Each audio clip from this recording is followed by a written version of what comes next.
Genesis chapter 26. Now another famine struck the land, like the one in Abraham's time. Isaac travelled to Gerar, where Amalek was the Palestine king.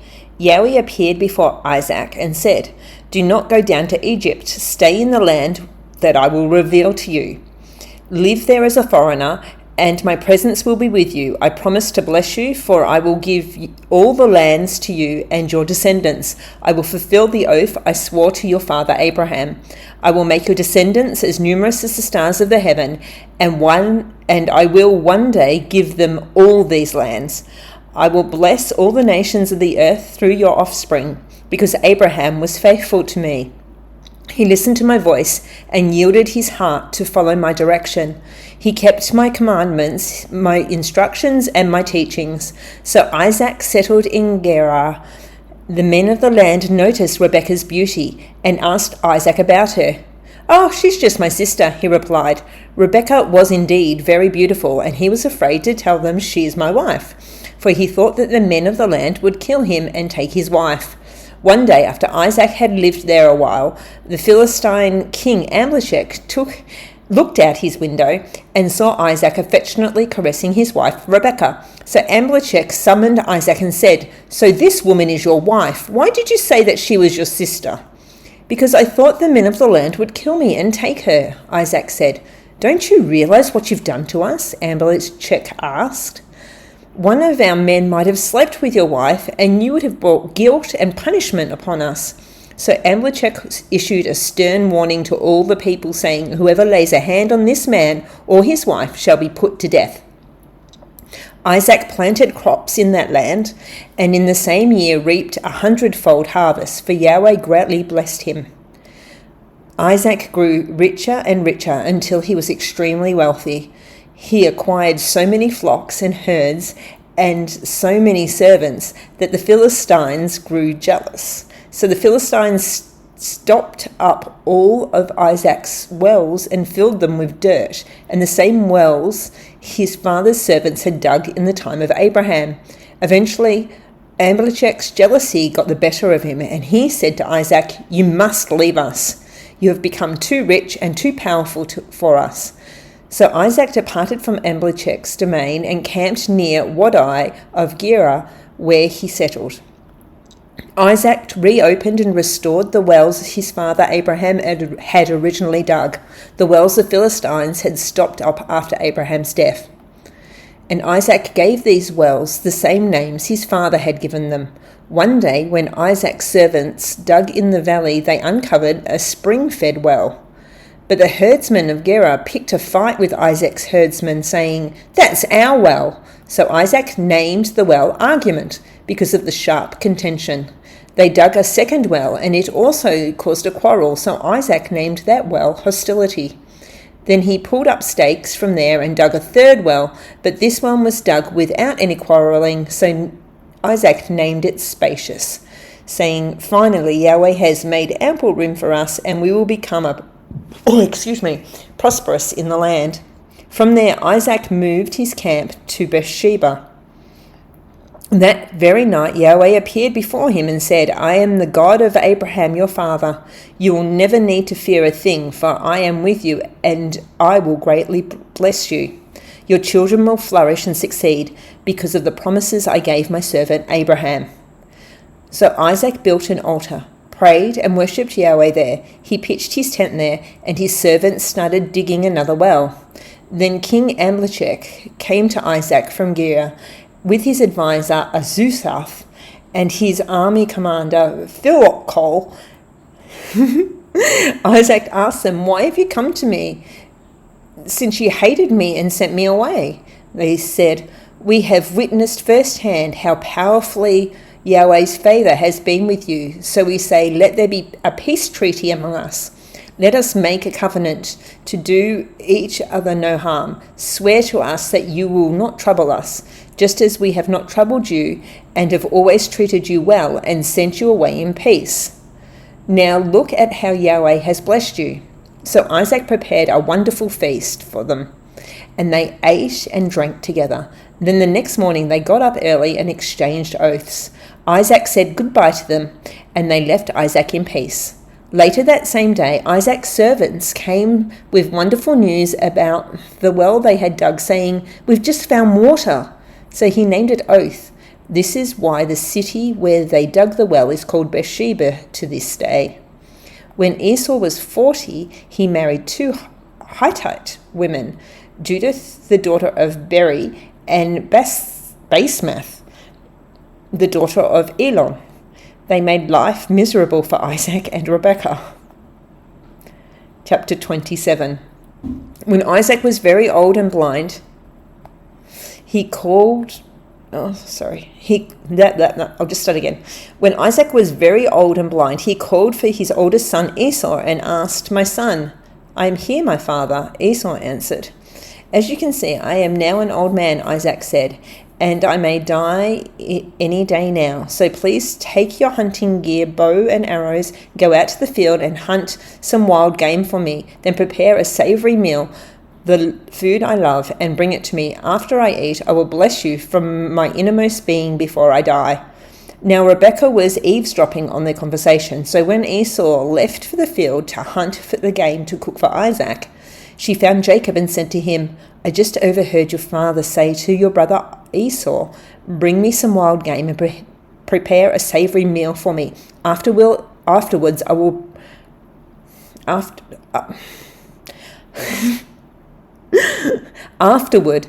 will bless you in the presence of Yahweh before I die. Listen carefully, my son, and do everything I tell you. Go out to the flock and bring me 2 of the best young goats. I'll cook them for your father and prepare a delicious meal the way he loves it. Then you take it to him to eat, and your father will bless you before he dies." Jacob objected, "But my brother Esau is covered with hair, and I'm smooth-skinned. If my father feels my hairless skin, he'll know I'm not Esau. He'll think I'm a trickster, and I'll end up bringing a curse upon myself rather than a blessing." "My son," his mother said, "let any curse against you fall on me alone. Just do what I say and go and get the goats for me." So he went and got the goats and brought them to his mother. She prepared a delicious meal, just the way his father loved it. Then Rebekah picked out the best clothes for her older son Esau and put them on her younger son Jacob.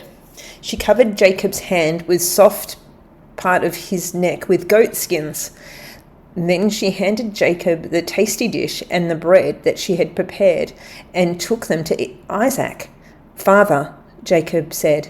Isaac replied, "Which one of my sons are you?" Jacob answered, "It is I, Esau, your firstborn. I have done as you asked. Please sit up, eat some of this delicious game you love, so that you may give me your innermost blessing." Isaac asked his son, "How in the world did you find game so quickly, my son?" "Yahweh your God caused it to come right to me," he replied. Then Isaac said to Jacob, Please come closer that I may touch you, my son. I need to really know for certain that you are Esau." So Jacob inched closer to his father, who felt his skin and said, "You sound like Jacob, but your hands are Esau's." Because his hands were hairy like his brother Esau's, Isaac was tricked and did not recognize that it was really Jacob. As he was about to give him his blessing, Isaac asked him again, "Are you really my son Esau?" Jacob answered, "I am." "Then bring the food to me," Isaac said, "and let me eat my son's game. Then I will give you my blessing." So Jacob gave his father the food, and he ate it. He brought him wine, and he drank it. Then Isaac said to him, "My son, come near and kiss me." So he came near and kissed him. Isaac recognized the smell of his son's clothes and blessed him, saying, "Ah, the son of my son is like the smell of a lush field and that Yahweh has blessed. May God give you heaven's dew, the fatness of earth, and an abundance of grain and new wine. Let people serve you and the nations bow down to you. May you be the master over your brothers, and may your mother's sons bow down to you. Those who curse you will be cursed, and those who bless you will be blessed." No sooner had Jacob left from receiving the blessing of his father Isaac than his brother Esau arrived home from hunting. He too prepared a savory meal for his father and took it to him. He said to Isaac, "Sit up, my father, eat some of your son's wild game, so that you may give me your innermost blessing." His father Isaac asked him, "Who are you?" I'm Esau, your firstborn, he answered. And then Isaac realized what had happened. He began to tremble and shake violently. He asked, "Who was it then that hunted wild game and brought it to me? I've already eaten it all before you came," and gave him the blessing, "Yes, and he will be blessed indeed." When Esau heard his father's words, he burst into bitter weeping and uncontrollable sobbing. He said to his father, bless me too, father." Isaac answered, "Your brother was here and he deceived me. He has taken away your blessing." Esau exclaimed, "Jacob, that heel grabber." The name fits him perfectly. Now he has tricked me twice. He stole my birthright and now he's robbed me of my blessing. Then he asked, "Father, haven't you reserved a blessing for me?" Isaac replied, "You don't understand. My blessing will empower him to be master over you. I have already given him all his brothers and relatives as servants. My blessing will richly provide him with grain and new wine. What more is left for me to do for you, my son?" Esau pleaded with his father, "Is that the only blessing you have to give? Bless me too, my father." Esau could not hold back his tears, and he wept loudly. Then Isaac his father spoke these words, "You will live far from earth's bounty, and far from heaven's dew on high. You will live by the sword and serve your brother. But when you grow restless, you will break free from his control." Esau hated Jacob because he stole his blessing. He said to himself, "In a short time my father will be gone. After the time of mourning his death has passed, I will kill my brother Jacob." But when Rebekah found out about her oldest son Esau's plan, she quickly sent for her younger son Jacob and said to him, "Listen, your brother Esau is planning to exact revenge by killing you. My son, you must do what I say. Run away at once to my brother Laban in Haran. You can live with him for a while until your brother calms down. After your brother's anger has died down and he has forgotten what you've done to him, I will send a messenger to bring you back from there. Why should I lose both my sons in one day?" Later, Rebekah said to Isaac, "I'm so disgusted with our Hittite daughters-in-law. I'd rather die than see Jacob marry one of those local girls, these Hittite women."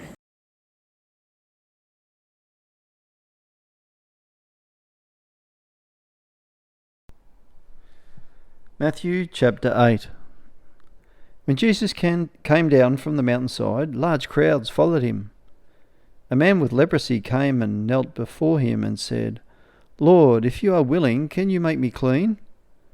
Jesus reached out his hand and touched the man. "I am willing," he said. "Be clean." Immediately he was cleansed of his leprosy. Then Jesus said to him, "See that you don't tell anyone, but go, show yourself to the priest and offer the gift Moses commanded as a testimony to them." When Jesus had entered Capernaum, a centurion came to him, asking for help.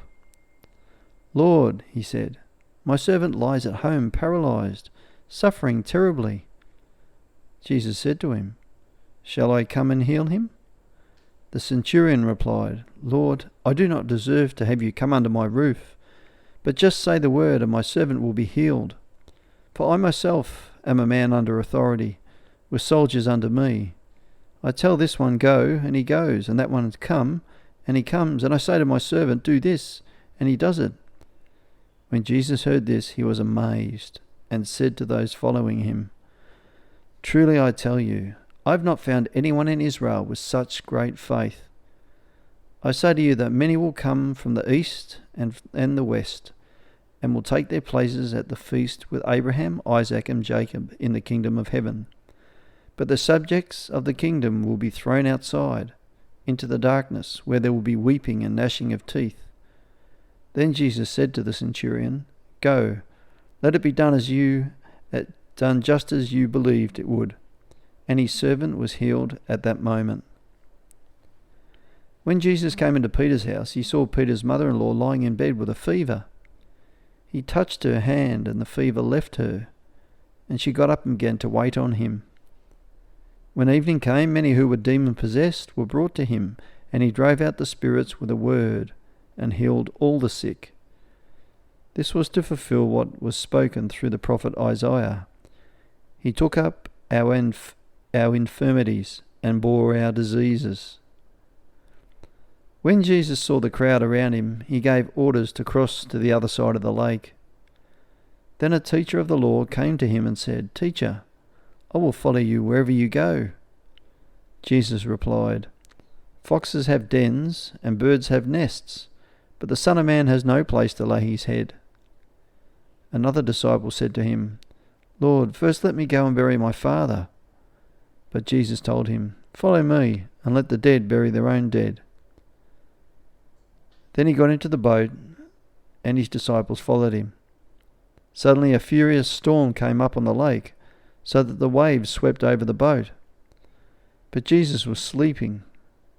The disciples went and woke him, saying, "Lord, save us! We're going to drown." He replied, "Oh, you of little faith, why are you so afraid?" Then he got up and rebuked the winds and the waves, and it was completely calm. The men were amazed and asked, "What kind of man is this? Even the wind and the waves obey him." When he arrived at the other side in the region of the Gadarenes, 2 demon-possessed men coming from the tombs met him. They were so violent that no one could pass that way. "What do you want with us, Son of God?" they shouted. "Have you come here to torture us before the appointed time?" Some distance from them a large herd of pigs was feeding. The demons begged Jesus, "If you drive us out, send us into the herd of pigs." He said to them, "Go." So they came out and went into the pigs, and the whole herd rushed down the steep bank into the lake and died in the water. Those tending the pigs ran off. They went into town and reported all this, including what had happened to the demon-possessed men. Then the whole town went out to meet Jesus, and when they saw him, they pleaded with him to leave their region. Well, it's goodbye from me. And goodbye from me.